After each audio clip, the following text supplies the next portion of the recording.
السلام عليكم. بسم الله، اللهم صل وسلم على نبينا محمد.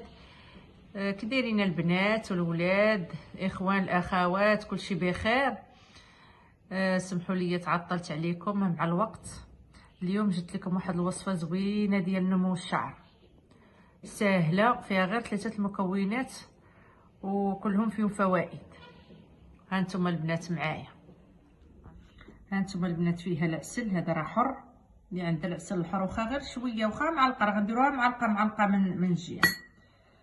وعندكم هنا بيضه بلديه، واخا تكون روميه ماشي مشكل، راه هي البيض مغذي، وفيه البيض راه فيه فيتامين بي ومغذي راه زوين. وهذا زيت الكوكاو راه جامد ان شاء الله، ناخذ تا هو منه، تا هو راه عرفتو زيت الكوك راه تا هو ليه فوائد كثيره.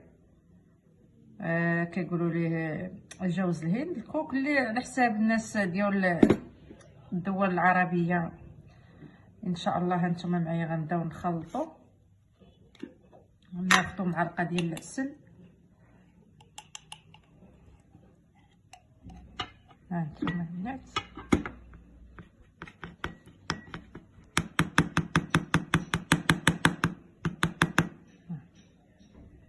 معلقه لا باس بها، راه عامره هانتوما.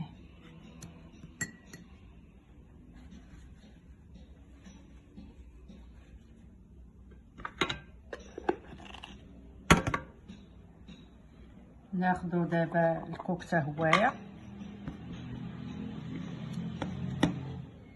تا هو راه جامد البنات، هانتوما مع هاد البرد هو راه كيجي. ها هو درتو حمام مريم شويه على حساب شويه داك الزيت ديال الكوك جامد شويه مع البرد هو والعسل. صافي دابا غنديرو البيضه نديروها كامله بلديه، راه كاع فيه فوائد. شفتوها؟ صافي نخلطوا هاد الخليط هكايا كامل.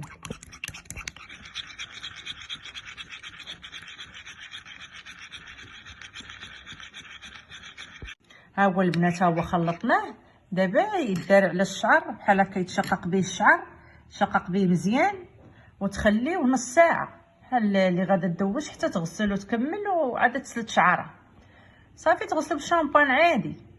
وهاد الوصفه راه ان شاء الله دار حتى 2 مرات في الاسبوع ولا مره في الاسبوع، راه كتغذي الشعر، راه زوينه، راه العسل فيه فوائد كثيره، البيض فيه فوائد كثيره، هذا الزيت ديال الكوك او جوز الهند راه تا هو فيه فوائد كثيره. البنات تبقاو ديما نديروا هكايا، وحتى العيالات تبقاو يديروا هكا يغذيو الشعر ديالهم. راه الشعر بحال الورده، الا ما سقيتيش راه ما تفتحش، راه تا هو بحال هكاك، الا ما درتيش ليه وصفات هكايا ديال نمو الشعر اولا ديال ديال هذا ديال ترطيب الشعر هكايا، بحال داك اوراق السيدر، بحال ديما ندخلوا هكايا وصفات لشعرنا. وهاد الوصفه راه زوينه البنات، نتوما جربوها وقولوا لي في كومونتيرات. يلا البنات تهلاو ان شاء الله. ان شاء الله من القدام ثاني نبقى ندير لكم وصفات زوينين يكونوا ما فيهمش مكونات كثار. يلا السلام عليكم.